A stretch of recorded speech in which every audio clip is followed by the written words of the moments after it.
கடமை வேலை இல்லாதவங்களுக்கும் 30 வயசுக்கு கீழே இருக்கிறவங்களாம் வேலை கொடுக்குற பசங்களுக்கு சொல்லி யார் வச்சுருந்தானே.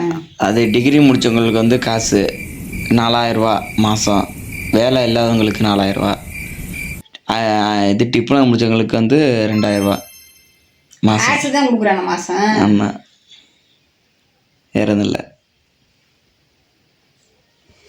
அது 5 நெல் வந்து 3500 மூட்டை. அது என்ன ரக நெல் அப்படிலாம் தெரில. கரும்பு வந்து டன்னுக்கு ரேட்டு கூட.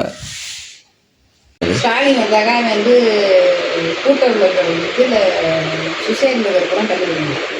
காசு 5000 தரேனாரு வீட்டுக்கு.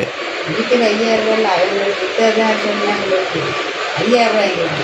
ஆமாம், வீட்டுக்கு 5000. அவராக இடப்பழியதில்லை, ஜெயிச்சா 5000 தரேனாரு. 3 ரூபா அவர் கூப்பன் தரேனாரு ஸ்டாலின் ஜெயிச்சா. இவர் என்னன்னா சிலிண்டர் 6 யூனிட்டு 200 யூனிட்டோ 2 யூனிட்டோ ஃப்ரீ கரண்ட் விஜய் ஜெயிச்சது. இதெல்லாம் யாரை கேட்கறது?